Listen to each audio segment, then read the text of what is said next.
Hello to everyone, again welcome on my YouTube channel तेरा मेरा maths. तो मैं रिमी शर्मा आज जो लेक्चर आपके लिए लेके आई हूँ वो आपका, चाहे आप किसी भी पेपर की तैयारी करो, टीजीटी पीजीटी, अब तो एनवीएस के भी निकल गए, केवीएस के भी निकले हुए हैं, तो ये लेक्चर आपको बहुत हेल्प करेगा। ठीक है, अगर हेल्प करे तो इसी के रिगार्डिंग आपको बहुत सारी मैथ्स के लेक्चर की वीडियो मेरे इस चैनल पर मिल जाएगी, तो आप पूरी प्लेलिस्ट देख सकते हो। तो सब कुछ फ्री ऑफ कॉस्ट होगा। मेरी कोशिश होगी कि ईजी से ईजी वे के साथ मैं आपको करवाऊँ। अगर आप इसी तरह मेरे लेक्चर्स को पसंद करते रहे तो मैं बिल्कुल भी कंटिन्यूटी अपनी ब्रेक नहीं करूंगी। जो टॉपिक आज आपके साथ मैं डिस्कस करने वाली हूँ, अगर आप उसको अच्छे से समझ लेते हो ना, तो मुझे नहीं लगता कि कोई क्वेश्चन होगा कि आप ना कर पाओ। तो आज का टॉपिक है एपी का। ठीक है, बातें कम करूंगी, कोशिश करूंगी कि बातें कम हो और मटेरियल आपको मैं ज़्यादा कन्वे कर पाऊँ। तो एपी आपने अपनी 10th क्लास में पढ़ा ही होगा कि अरिथमेटिक प्रोग्रेशन होता क्या है, पहले उसको समझ लेते हैं। ठीक है स्टूडेंट्स, देखो जैसे कोई मेरे पास सीरीज दे रखी है, जैसे दे रखा है 1 2 3 4 5। ठीक है, अब मैंने देखना है कि अगर कभी भी कोई मुझे सीरीज दे रखी हो तो मैंने सबसे पहले ना उसका गैप चेक करना है। अगर मैं देखूं कि सेकंड टर्म में से मैंने फर्स्ट टर्म माइनस की, 2 - 1 कितना बना, 1 बना, है ना।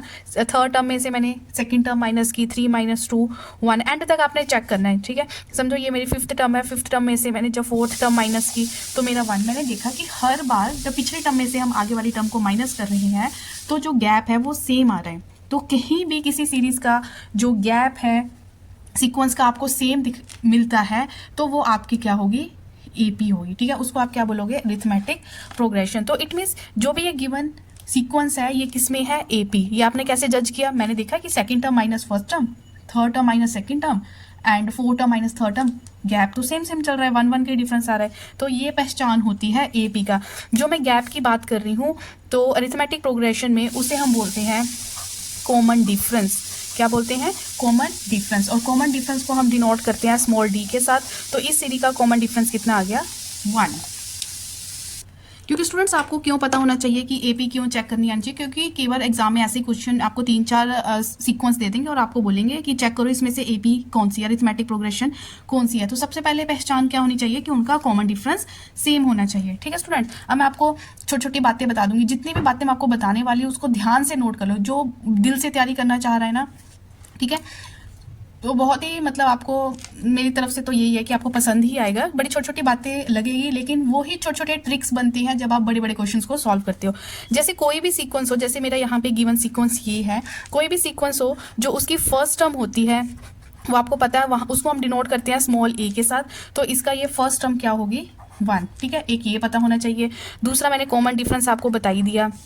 ठीक है, कॉमन डिफरेंस को हम डिनोट करते हैं स्मॉल डी के साथ। तो इसी सीरीज का कॉमन डिफरेंस कितना आ गया, 1। उसके बाद एक हम लिखते हैं टर्म, यहाँ पे एक नंबर ऑफ टर्म्स की बात होती है। नंबर ऑफ टर्म्स को हम डिनोट करते हैं स्मॉल एन के साथ। तो यहाँ पे काउंट कर लो 1 2 3 4 5। तो यहाँ पे नंबर ऑफ टर्म्स कितनी होगी, 5 होगी। एक हम बात करते हैं nth टर्म की। nth टर्म को हम लास्ट टर्म भी बोल सकते हैं। ठीक है, और हम इसको डिनोट करते हैं, या तो हम an से डिनोट कर देते हैं या कहीं पे tn से भी डिनोट किया जाता है, या लास्ट टर्म को हम l भी बोल सकते हैं। तो आप देख सकते हो जो इसकी लास्ट टर्म है वो कितनी है, 5। ठीक है, मीन्स an कितना है, 5। तो ये छोटी छोटी बातें, एक सिंपल सी एग्जांपल लेके मैंने आपको समझाने की कोशिश की। तो ये सारी an क्या होता है, n क्या होता है, a किसको बोलते हैं, d किसको बोलते हैं, ये सारी चीज़ें स्टूडेंट्स आपको पता होनी चाहिए। अब देखो जो हमारा एपी होता है, एपी में ये आपने ध्यान रखना है, एपी में जो फर्स्ट टर्म होती है उसको ए करके लिखा जाता है, सेकेंड टर्म को हम लिखते हैं ए प्लस डी, और थर्ड टर्म को हम लिखते हैं ए प्लस 2d, और फोर्थ टर्म को ऐसे a plus 3d and so on, ऐसे ही चलता रहता है। ठीक है, तो आपको एक चीज़ समझ में आई यहाँ पे, मतलब ये मेरी A1 है, मतलब ये मेरा फर्स्ट टर्म है, ये मेरा A2 है, ये मेरी सेकंड टर्म है। जब जहाँ जो टर्म है D उतना एक कम होगा। जब मैं सेकंड टर्म की बात कर रही हूँ A2 तो D हुआ 1d। जब मैं थर्ड टर्म की बात कर रही हूँ A3 तो D कितना होगा, 2d, है ना। तो ये आपको बहुत इंपॉर्टेंट पॉइंट है ये। ठीक है, ये बहुत इंपॉर्टेंट पॉइंट है कि first term, second term, third term किसी एपी में कैसे लिखी जाती है। अब आप नोट कर लो मोस्ट इंपॉर्टेंट फॉर्मूला इस चैप्टर का। जब भी हमें nth टर्म फाइंड आउट करनी है, an का मतलब क्या होता है, nth टर्म, जब भी हमें nth टर्म फाइंड आउट करनी होती है तो उसका फॉर्मूला हम यूज करते हैं a plus n minus 1 d। कैसे यूज करते हैं, a plus n minus 1 d। याद कर लो, रट लो इसको। ठीक है, अब देखो कभी भी जैसे मैंने आपको वैसे बता दिया कि थर्ड टर्म को हम लिखते हैं a+2d। अब इस फॉर्मूले की हेल्प से देख लो, अगर मुझे a3 फाइंड आउट करना है, मतलब कौन सी टर्म, नंबर ऑफ टर्म कौन सी, थर्ड, तो फॉर्मूला देखो क्या बनेगा, यहाँ पे क्या बन गया 3 - 1d, तो ये क्या बन गया a+2d। देखो यही आया था ना ये 3 a+2d। तो हमेशा जितनी भी टर्म आपको फाइंड आउट करनी होती है, अगर समझो मैंने आपको बोला कि a7 फाइंड आउट करना है, तो a7th टर्म को हम ab की फॉर्म में कैसे लिखते हैं, तो वो बनेगी, चाहे फॉर्मूले में वैल्यू पुट करके देख लो, वो बनेगी a+6d। मतलब जितनी यहाँ पे टर्म होती है ना, उतना एक d यहाँ पे आप लेस लोगे। आई होप ये समझ आ गया हो। कुछ भी ना समझ आओ तो फ्रैंकली बोल रही हूँ, आप कमेंट सेक्शन में बता सकते हो कि हाँ जी, वहाँ से लेक्चर आप फिर से रिपीट कर देना, ठीक है। अगर आप अच्छे से तैयारी करना चाहते हो तो नोट्स बनाने स्टार्ट कर दो। कोई भी आप वीडियो देख रहे हो, मैथ्स की तैयारी कर रहे हो, तो नोट्स बनाने स्टार्ट कर दो। मेरा जो कंटेंट होगा वो 0 to हीरो टाइप होगा, मतलब बिल्कुल बेसिक से स्टार्ट होगा, ठीक है स्टूडेंट्स। और फॉर्मूला ये तो हो गया nth टर्म फाइंड आउट करने का फॉर्मूला। अगला फॉर्मूला नोट कर लो, कभी भी सम की बात हो, ठीक है, सम की बात हो तो फॉर्मूला कैसे लिखोगे, n/2, ठीक है, 2a + n-1d, ठीक है, इसको नोट कर लो। सम के फॉर्मूले के हम इस तरह से भी लिख सकते हैं, सम के फॉर्मूले को हम इस तरह से भी लिख सकते हैं, n/2 a + l। ये फॉर्मूला आप कब यूज़ करोगे, जब आपको किसी भी सीक्वेंस की आखिरी टर्म पता है। हाँ जी, आपको पता है कि आखिरी टर्म 7 है, तो आप डायरेक्ट ये फॉर्मूला यूज़ करो, चाहे ये कर लो, आंसर सेम आएगा, ऐसा कोई इशू नहीं है, बट इससे थोड़ा जल्दी आंसर आपका निकल जाएगा, ठीक है। अब आप अगर इन दोनों फॉर्मूले को कंपेयर करो तो देख सकते हो कि जैसे मैंने 2a है ना, 2a को अगर मैं तोड़ दूँ a + a, बाकी फॉर्मूला सेम, n-1d, तोड़ दिया। अब इन दोनों को कंपेयर करोगे तो a + l मीन्स ये आपका आ गया a और ये सारा आपका l है, ठीक है, तभी ये बना ना a + l, a + l। कहीं भी l की बात हो रही हो तो a + n-1d। l क्या होता है आपका, l को ही तो an बोलते हो, तो an का यही फॉर्मूला होता है। an का फॉर्मूला क्या होता है, a + n-1d। अच्छे से देखो, आ जाएगा समझ, मुझे नहीं लग रहा है इसमें कुछ ज़्यादा मुश्किल है। आई होप इतना आपको बिल्कुल क्लियर हो गया होगा, बिल्कुल ही क्लियर होना चाहिए, ठीक है। जिस चीज़ में मैं हैशटैग कर रही हूँ ना, वो तो आप अच्छे से नोट आउट करना। अगर देखो कहीं भी आपको पूरी सीक्वेंस का सम क्या हो, गिवन हो, सम आपको गिवन हो, लेकिन an आपको क्या करना है, मीन्स nth टर्म क्या है आपको फाइंड आउट करनी है, तो आप an कैसे फाइंड आउट करोगे, sn माइनस उससे एक पिछली टर्म का सम माइनस कर दोगे। ये अभी जस्ट बता रही हूँ, इम्प्लीमेंट कब होगा, जब मैं प्रीवियस ईयर के क्वेश्चंस उठाऊंगी ना, तो वहाँ पे ये सारी चीज़ें इम्प्लीमेंट होने वाली है, ठीक है। अब नेक्स्ट नोट डाउन कर लो, यहाँ पे कभी भी am का यहाँ पे मतलब क्या है, अर्थमेटिक मीन बिटवीन, आपको अर्थमेटिक मीन निकालना है बिटवीन 2 नंबर्स लिख लो, between 2 numbers a and b। कभी भी अर्थमेटिक मीन निकालना हो 2 नंबर्स के बीच में, तो आप फॉर्मूला क्या यूज़ करोगे, वो जैसे ये है a, ये है b, इन दोनों का मीन निकालना है, मीन्स एक तरह से सेंटर। तो आप क्या करते हो, टर्मिनल वाली टर्म्स को प्लस करके डिवाइडेड बाय 2 करते हो, ठीक है, a + b डिवाइडेड बाय 2। अब आपको और क्या बताऊं, अगर आपको फाइंड आउट करना हो sum of n arithmetic mean between a and b, ठीक है, जैसे ये a हो गया, ये b, इसके बीच में n टर्म्स है, ठीक है, उनका आपको अर्थमेटिक मीन निकालना है इनका, ठीक है। तो आप कैसे फॉर्मूला यूज़ करोगे, देखो 2 टर्म्स का तो मुझे पता ही है कि क्या होता है, a + b/2, ठीक है। n की बात हो रही है तो जस्ट आपने इसको n से मल्टीप्लाई कर देना है। शॉर्ट ट्रिक्स बनने वाले हैं ये, तो अच्छे से नोट डाउन करो। पूरी वीडियो अच्छी देखनी, पूरी वीडियो अच्छी लगे तो एंड में जाके लाइक कर देना, एक अच्छा सा आप कमेंट कर देना, नहीं हो तो सब्सक्राइब कर लेना, ठीक है। बाकी बहुत सारी वीडियोस मैंने अपने इस चैनल पे डाल रखी है जो आपको मैथ्स की टीचर बनने में आपको हेल्प करेगी, ठीक है, या आप कुछ भी करना चाह रहे हो आपके लिए कंटेंट हेल्पफुल ही होने वाला है। तो ये हो गया एन टर्म्स का। अगर मेरे पास 3 नंबर्स है, अगर मतलब a और b के बीच में n नंबर्स है, ठीक है, तो उनका अर्थमेटिक मीन सिर्फ 2 नंबर्स के बीच का निकालना है, तो ये अगर 3 नंबर्स की बात हो रही हो, 3 नंबर्स आर इन AP। अब पहले तो मैं आपको ये बता दूं, जैसे मैंने आपको बताया था AP हम किस तरह से लिखते हैं, फर्स्ट टर्म होती है a, फिर a + d, a + 2d, इस तरह से हमारी AP बनती है।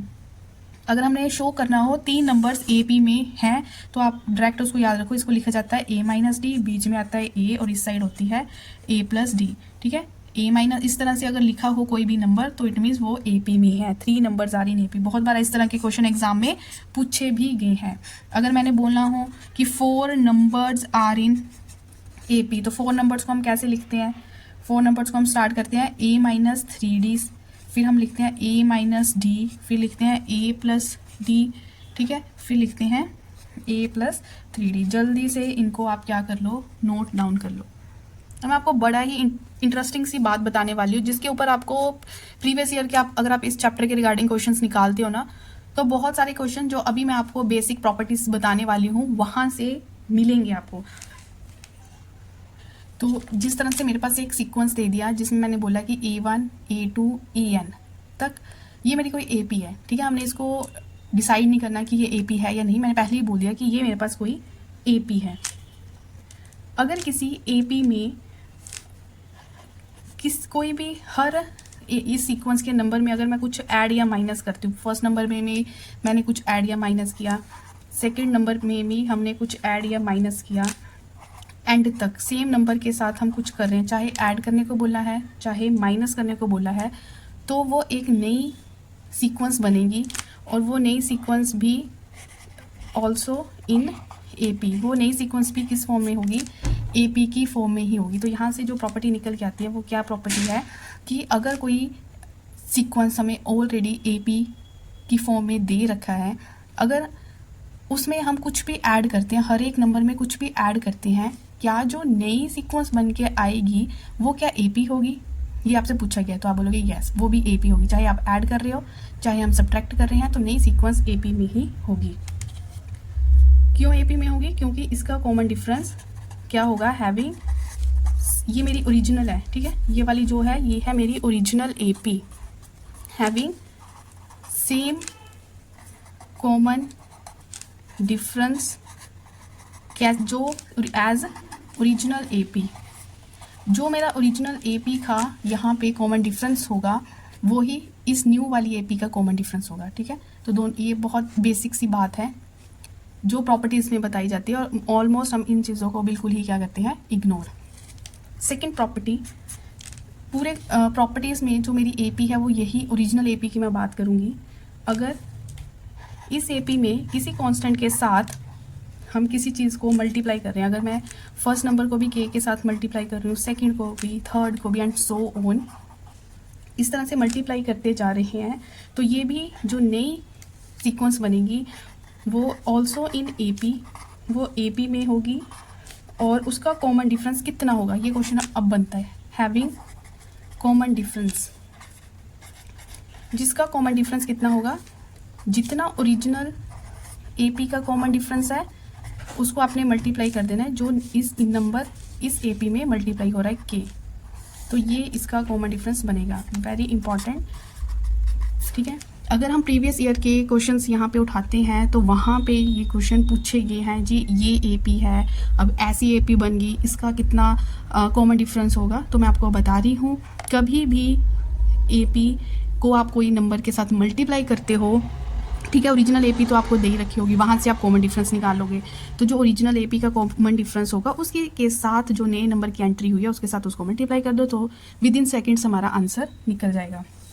इसी तरह से जैसे मल्टीप्लाई की बात हो रही है तो डिवाइड की बात भी हो सकती है। अगर मैं ओरिजिनल AP के हर एक नंबर को K के साथ डिवाइड कर दूँ, क्या जो नया सीक्वेंस बनेगा वो AP होगा? तो सबसे पहले यस, वो नया सीक्वेंस ऑल्सो इन AP की फॉर्म में होगा। अब अगला क्वेश्चन आता है कि उसका कॉमन डिफरेंस कितना होगा? हैविंग कॉमन डिफरेंस, जैसे यहाँ पे मल्टीप्लाई में हमने ओरिजिनल AP का जो यहाँ पे कॉमन डिफरेंस, CD मतलब कॉमन डिफरेंस, ठीक है, जो ओरिजिनल AP का कॉमन डिफरेंस था उसको मल्टीप्लाई है तो मल्टीप्लाई कर देंगे। डिवाइड की बात हो रही है, जो ओरिजिनल AP का कॉमन डिफरेंस है उसको आप K से डिवाइड कर दोगे, तो ये नए वाली जो सीक्वेंस बनी उसका कॉमन डिफरेंस आ जाएगा। तो अभी तक ये था थ्योरी पोर्शन, ठीक है, ये आप अच्छे से पहले रिवाइज कर लोगे, वीडियो को आप पॉज करके ये सारा थ्योरी पोर्शन जितना भी अभी मैंने डिस्कस किया है इसको आप अच्छे से क्या कर लोगे? रिवाइज कर लोगे, उसके बाद ही क्वेश्चंस की तरफ चलना, ठीक है। तो अब जो छोटा सा क्वेश्चन जहाँ से मैं अपनी वीडियो थ्योरी के बाद स्टार्ट करने वाली हूँ, वो क्वेश्चन है कि किस तरह से अभी तक जो हमने ये लिखा ना थ्योरी पोर्शन, वो किस तरह से क्वेश्चंस पे इम्प्लीमेंट होगा वो देखो आप। Find N